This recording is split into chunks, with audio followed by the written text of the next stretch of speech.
Encore un vendredi et encore 26 minutes pour télévivre le Bénin agricole. Mesdames et messieurs, nous sommes très heureux de vous savoir au rendez-vous de votre émission Terre Actu. On embarque tout de suite pour ces 26 minutes de télé agricole.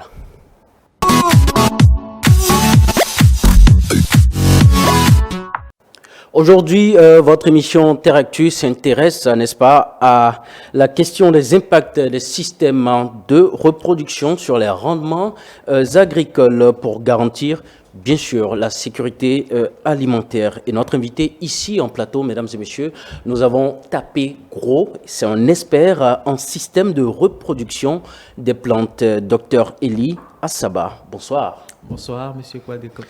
Alors, aujourd'hui, avec vous, je le rappelle, nous parlerons des impacts des systèmes de reproduction sur les rendements agricoles pour garantir la sécurité alimentaire. Voilà. Tout de suite, quels sont les systèmes de reproduction que l'on rencontre dans l'agriculture? Ok, merci bien, Monsieur Kouadeko.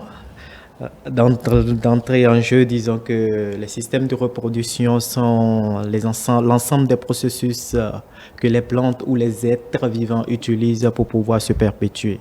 Voilà ce qui est important.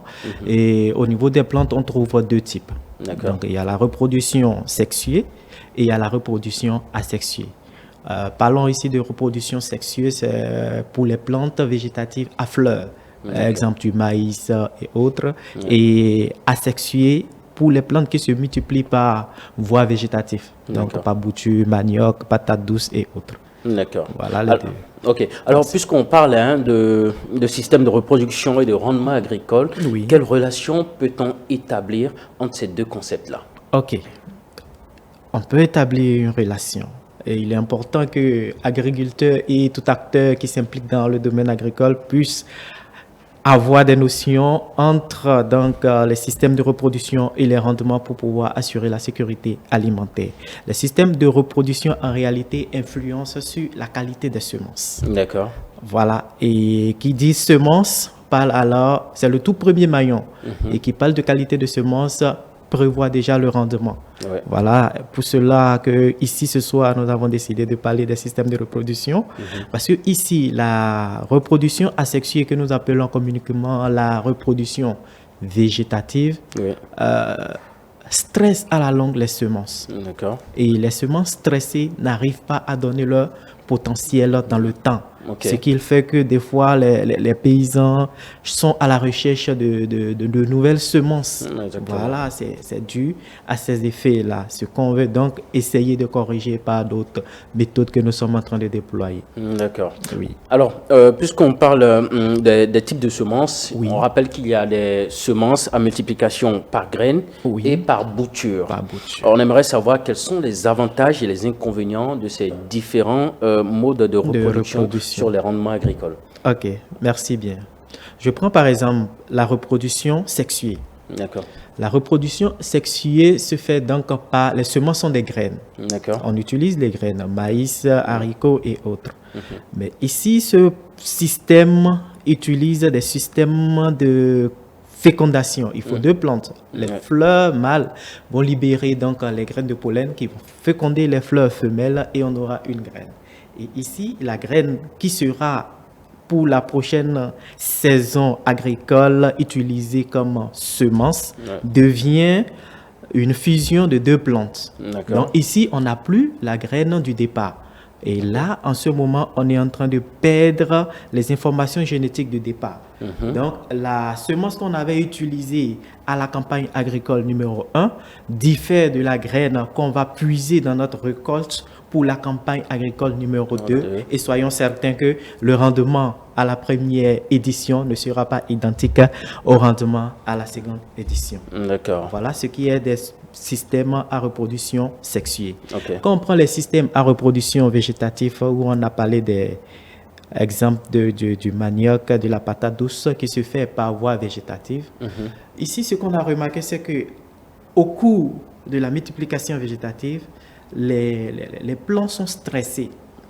Et ces stress sont accumulés dans le patrimoine génétique et immunologique de la plante et de la graine. Puisque ici, la semences utilisées, c'est une partie de la plante. Ce sont des boutures. D'accord. Donc, les informations, les stress et autres sont accumulés et ces informations sont gardées parce que les plantes ont une mémoire immunitaire.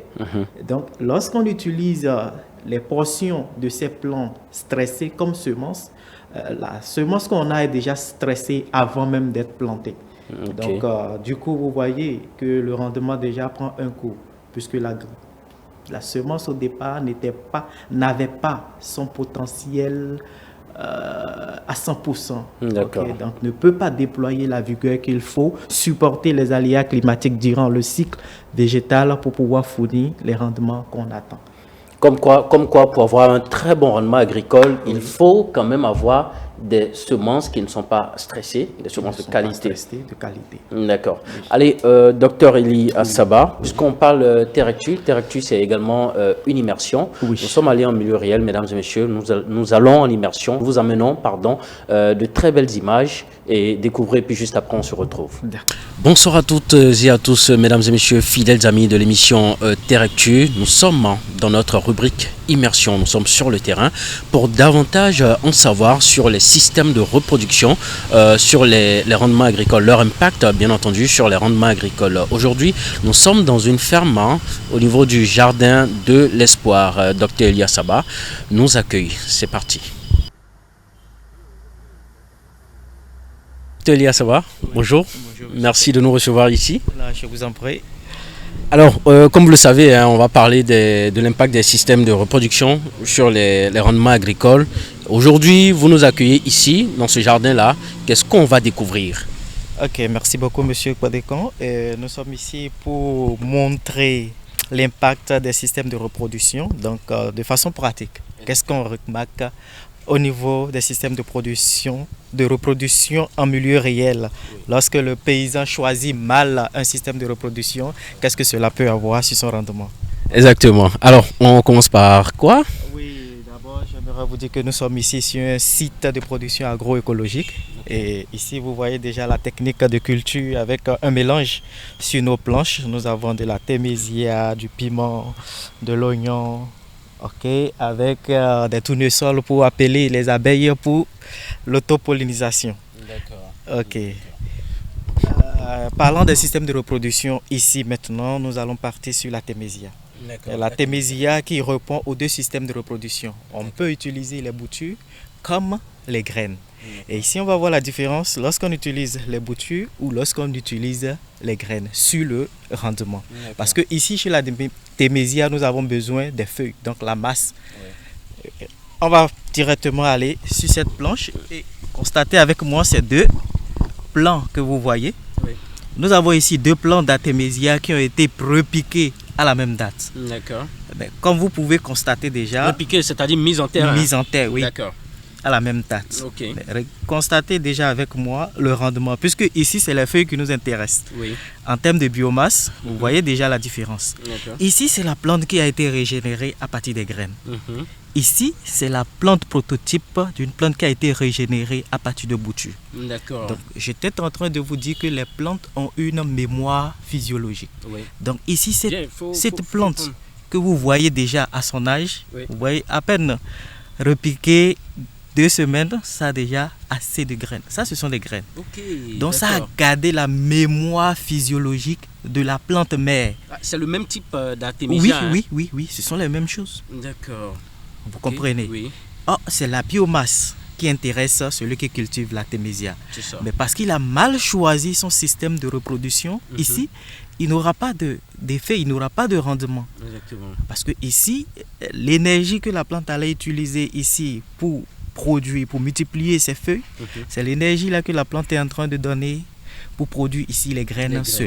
Semences. D'accord. Maintenant, je me rappelle que vous aviez parlé des semences qui sont, je ne sais pas si on est encore à cette étape, vous avez parlé des semences qui sont stressées. Oui. Est-ce qu'il y a un exemple de semence ici qui est stressée? Un exemple de semence stressée dans ce lieu de production? Non. Ici, on ne pourra pas trouver de semence stressée. D'accord. Oui. D'accord. Mais ici, on parlera seulement de la mémoire physiologique de la plante. D'accord. Voilà. D'accord. Allez, qu'est-ce qu'on va découvrir d'autre? On va directement voir Un autre exemple au niveau du Vernonia, D'accord. Amygdalina, qu'on appelle communément Amavivae. D'accord, allez, c'est parti.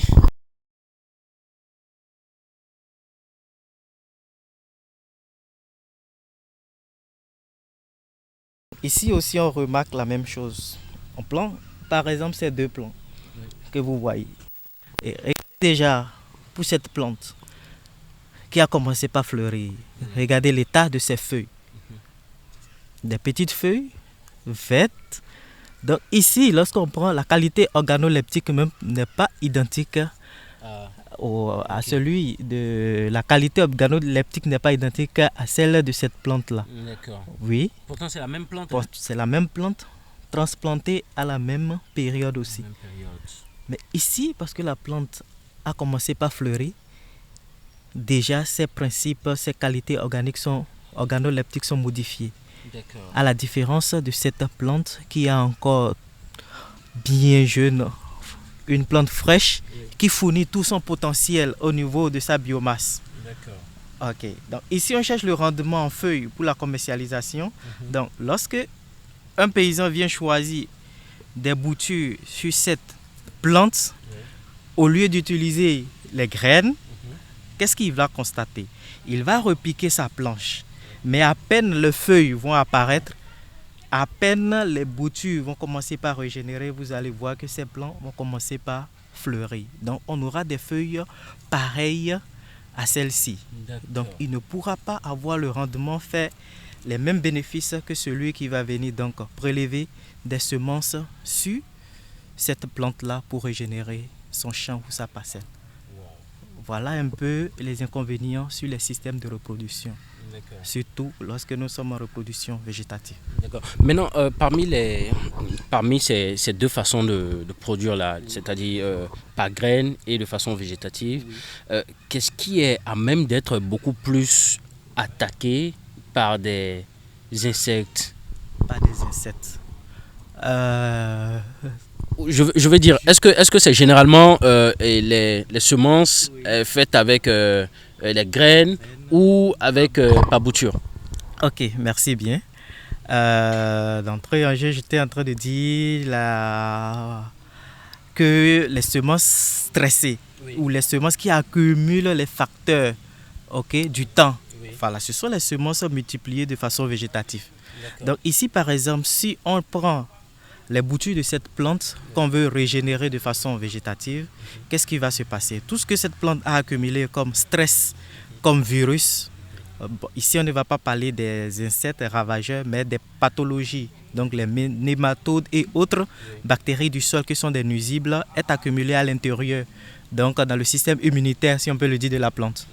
Donc l'autre, les semences, les boutures qu'on va prélever ici, envoyées sur une nouvelle parcelle, vont exprimer ces mêmes effets que la plante a déjà reçus ici. Voilà, c'est de ça qu'on parlait de semences stressées. Voilà. Alors que lorsqu'on prend la graine, c'est quoi? La graine ici, à l'intérieur, on aura des graines. Ici, c'est le fruit. Donc, on a des graines à l'intérieur. Vous voyez, les graines sont là, qui vont germer. Alors, les graines sont indemnes de tout ce qui est comme attaque au sein de la plante.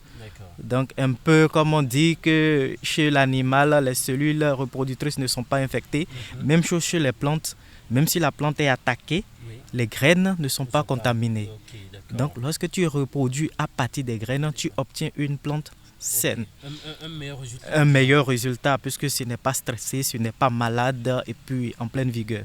On va rappeler que quand on parle de système de reproduction par bouture, on va rappeler que c'est de ça qu'il s'agit. Hein? Oui, reproduction. Parce qu'on a des téléspectateurs de tout genre qui ne sont pas forcément aussi du secteur agricole, mais qui ont envie de comprendre. Donc, lorsqu'on parle de la reproduction végétative, c'est simplement ceux qui utilisent les portions de la plante. Donc, par exemple, ça, qui sont des boutures. Patates douces, manioc, ou encore patates douces, manioc, vernonia, comme on a vu tout à l'heure chez la Thémésia et autres. Voilà, on prend juste un morceau, on met en terre et ça pousse. Ça, c'est la reproduction végétative. Pas bouture. Oui, mais sachez que si vous prenez ça sur une plante malade, vous transférez la maladie chez vous et puis ça s'ensuit. Point. Oui. Maintenant, en reproduction sexuée, on utilise les graines. C'est ceux-là qui vont aller chercher les graines, faire les pépinières et retransplanter tout simplement. Oui, et on a le résultat qui diffère. Mais merci docteur Elie Assaba, merci de nous avoir permis cette immersion. On a quand même pu découvrir beaucoup de choses. J'espère que ça a été le cas également chez vous. Mesdames et messieurs, notre immersion prend fin ici. Merci. Et on se retrouve juste à côté sur le plateau. Voilà. Retour ici en plateau, mesdames et messieurs. Je rappelle que nous parlons des impacts des systèmes de reproduction sur les rendements agricoles pour garantir, n'est-ce pas, la sécurité alimentaire. Et sur notre plateau aujourd'hui, docteur Elie Assaba, il est expert en système de reproduction des plantes. Très belle immersion, hein, docteur Elie Assaba. Merci. À présent, vu que nous sommes de retour en plateau, la question qui vient tout de suite, c'est qu'on parle généralement de semences améliorées, on parle aussi de semences paysannes. Alors, dites-nous un peu, pourquoi doit-on utiliser les semences améliorées et quelle est l'importance, n'est-ce pas, des semences paysannes? Merci bien. Merci, monsieur Poidecran. Parlons de semences paysannes et de semences améliorées. Oui. Les semences paysannes, c'est communément ce qu'on appelle les semences locales. Oui. La semence héritée des grands-parents que ici on conserve jalousement. Puisque ce sont des semences qui ont fait le temps et ont accumulé beaucoup d'informations du temps, donc ça résiste aux aléas climatiques. Donc il faut donc préserver ces semences-là. Ce sont ces semences qu'on utilise dans les programmes d'amélioration.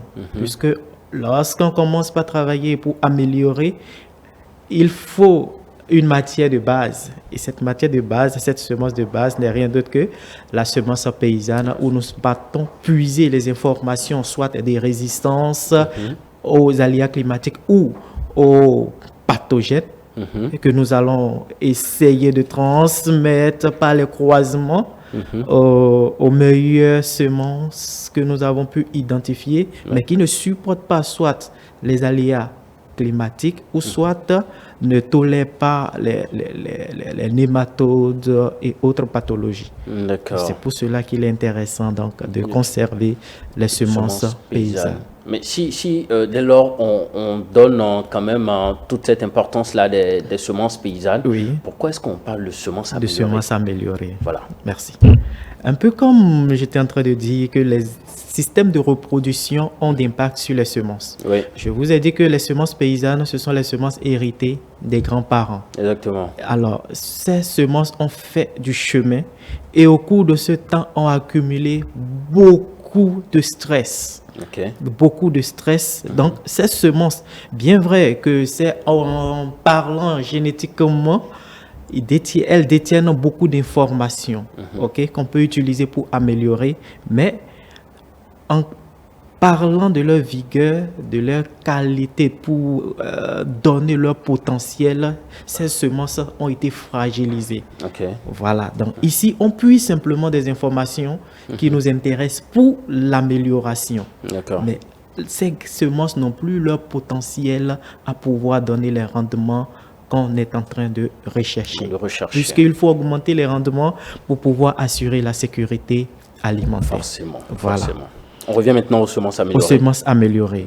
Les semences améliorées ne sont rien d'autre que les semences qui ont été simplement travaillées, où on a essayé de débarrasser les stress qui avaient été donc accumulés dans les semences paysannes. Oui. Les stress, ça peut être des virus et autres, des nématodes qui ont infecté donc ces semences-là. Si on trouve des voies et moyens pour les débarrasser, alors les semences reprennent leur vigueur et voici, on nous parle de semences améliorées.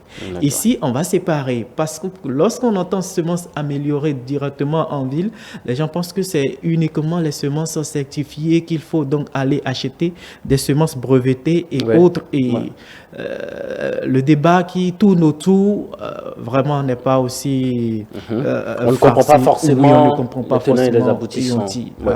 Ceux-ci vont dire non, on préfère tel type de semences. Ceux-ci vont dire non, nous on préfère les semences améliorées. Mais allons-y, si on ne s'entend pas sur les principes de base des semences, on ne va jamais aboutir à la question de sécurité alimentaire. Jamais. D'accord. On a reçu, je crois, sur ce plateau, un expert qui disait que d'abord la semence, c'est la vie. Parlons des semences locales, des semences paysannes. Il est important aujourd'hui pour tous les agriculteurs qu'une étude a été menée où environ 90% des agriculteurs à la base continuent d'utiliser des semences paysannes. Pourquoi est-ce que la question des semences améliorées persiste? Merci bien. 90%, vous avez dit. Environ 90%. Si vous partez interroger les 10% qui restent, ils vont vous justifier simplement pourquoi ils ont adopté les semences qualifiées de semences améliorées.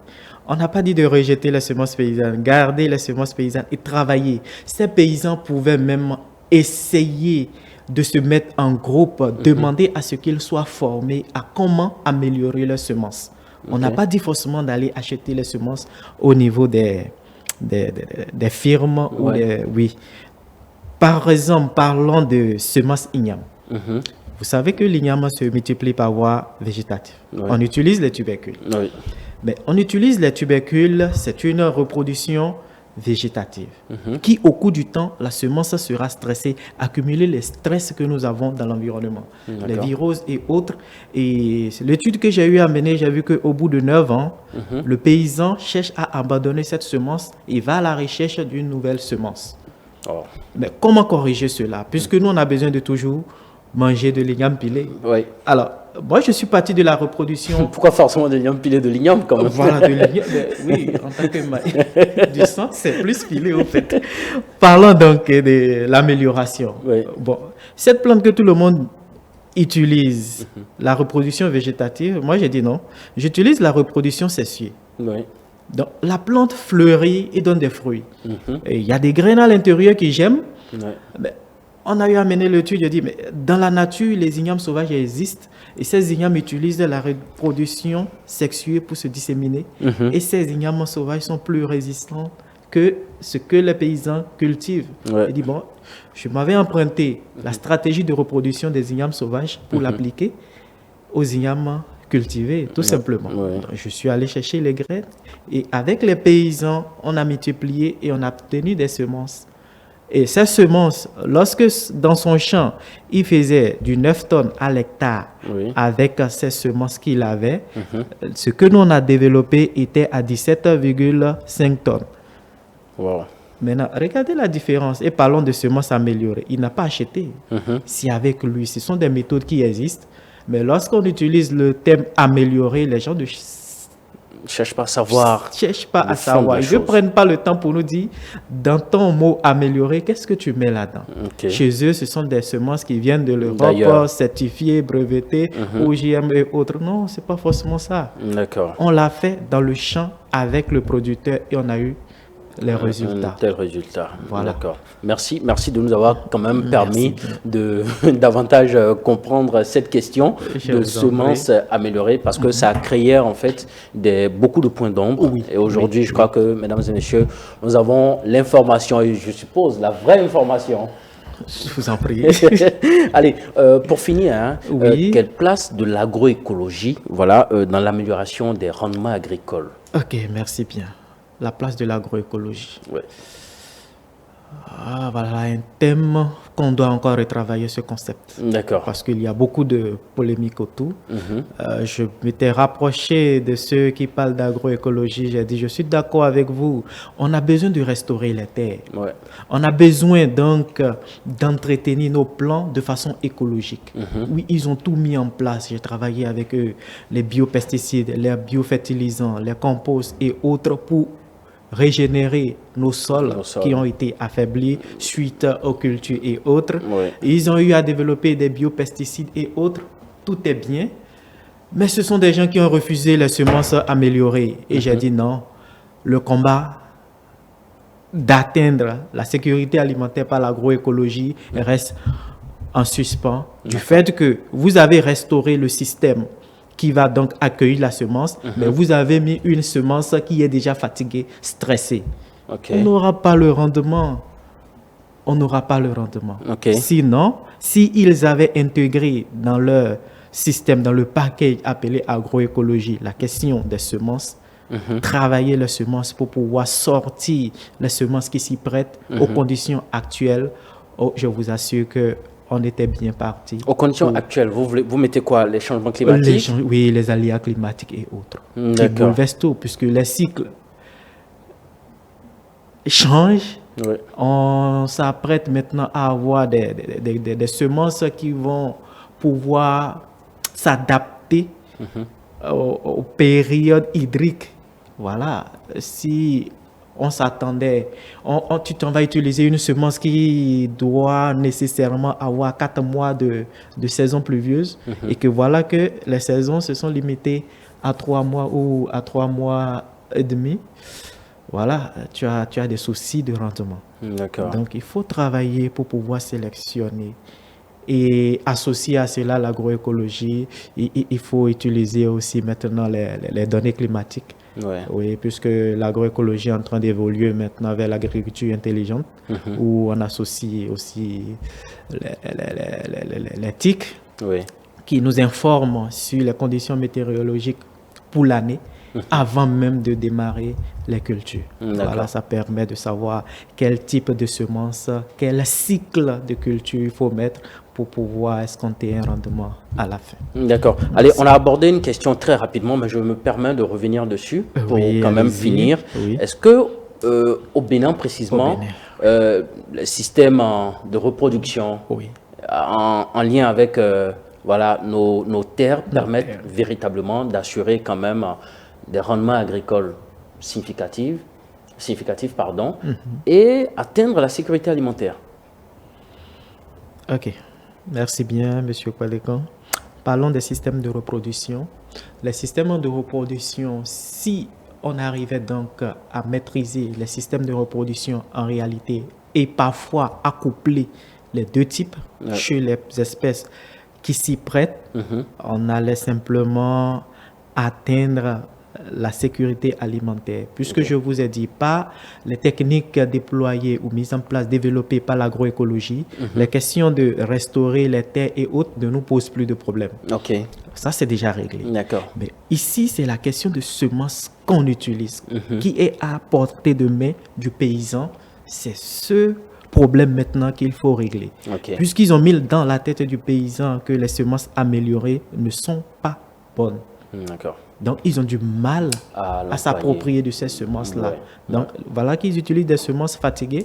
Ils n'ont pas le rendement, donc on n'a pas la sécurité alimentaire. C'est tout. D'accord. Oui. Allez, merci bien, docteur Eli. Je rappelle, mesdames et messieurs, qu'il est expert en système de reproduction des plantes ici, sur ce plateau, pour ce numéro de Terre Actu. Nous avons parlé des impacts des systèmes de reproduction sur les rendements agricoles pour garantir, n'est-ce pas, la sécurité alimentaire. Ici, mesdames et messieurs, Terre Actu, Stop FM. Merci de nous avoir suivis. On va se retrouver demain. N'oubliez pas la rediffusion demain à partir de 17h et en replay sur AgriCarrefour TV. Merci et bonsoir chez vous.